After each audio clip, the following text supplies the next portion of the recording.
former senior White House advisor and founder of America First Legal. Well, you've been in national security meetings. I went to them for 3 years. Look, here's the thing. All of a sudden, the rhetoric out of the White House has changed, okay? You know, they've been bluffing and bluffing and bluffing and bluffing. They opposed Ted Cruz's amendment to restore the sanctions on the pipeline, which was a gift to Putin in the first place. Now they're saying a false flag operation in the Ukraine. Russia will move God knows how many troops in, maybe only the eastern part, not the whole country, but so what? That's a big deal.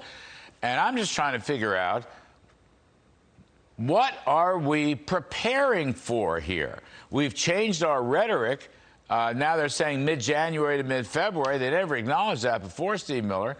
This, to me, is not confidence inspiring. And Lord knows we do not need another foreign policy catastrophe after what Afghanistan has done to us. Well, there's a very real risk that the United States will lose its mantle as the world's superpower if other countries continue realizing that they can buck us, that they can provoke us, they can do whatever they want, and there'll be no repercussions. But let's go back to a core principle here. Strength deters aggression. Weakness invites aggression.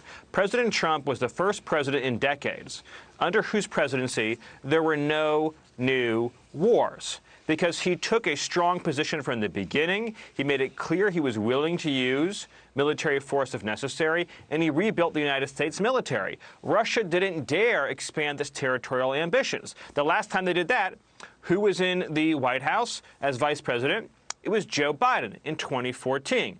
And history has a way of repeating itself. The world has taken the measure of the man, and Afghanistan, of course, is the precipitating event here, and realized that we have an empty suit in 1600 Pennsylvania Avenue. That's it. Now, I'll be clear. I don't want American troops to go to the Ukraine. I'll be very clear on that.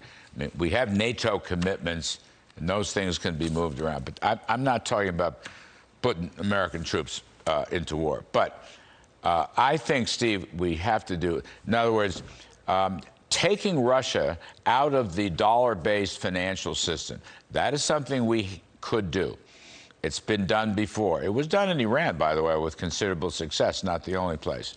Going after the oligarchs, that's kind of, I don't know, blah, blah, blah, blah. Ted Cruz, you know, the White House should have backed Ted Cruz's amendment to restore the Nord Stream 2 sanctions.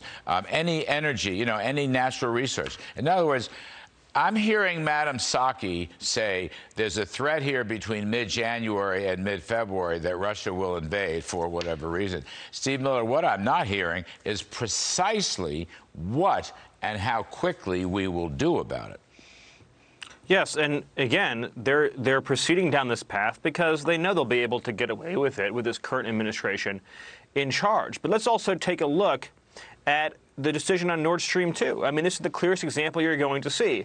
They provided Russia with huge, unparalleled economic leverage, and now they're using the filibuster, which I'm told, Larry, is racist and segregationist, to block Ted Cruz's bill, doing a favor for Russia.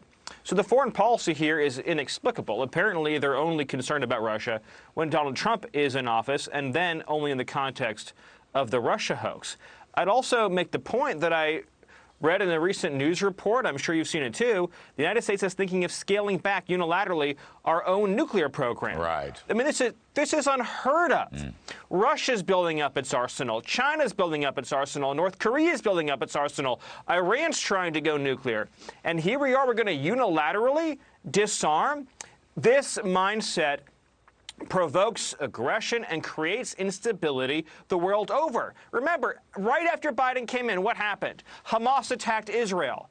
That's not a coincidence, Larry. The world knew that the United States was returning to a posture of weakness. I, like you, I don't want any American troops anywhere near Ukraine. This has nothing to do with that. This has to do with respect for the United States. When Donald Trump was in office, other countries knew what the boundary lines were and didn't even have to think about crossing them. And therefore, there was a lower chance of having to use American military force. You have someone weak in the White House, and there's a greater chance of war and conflict and instability around the world. Couldn't agree more. Look, I learned it the first time from Reagan 40 years ago. Strength at home means strength abroad. Weakness at home means weakness abroad. And I learned it the second time during Trump. You're quite right. Nobody attacked us. We were the ones that made the moves on our timetable. Steve Miller, everyone's yelling at me to get out, but I love talking. I just want to ask you, I need help, all right? I'm going to get, this is a cri de coeur. I'm going to plead for help. I have, in the county of New York, Manhattan district attorney who opposes bail and jail.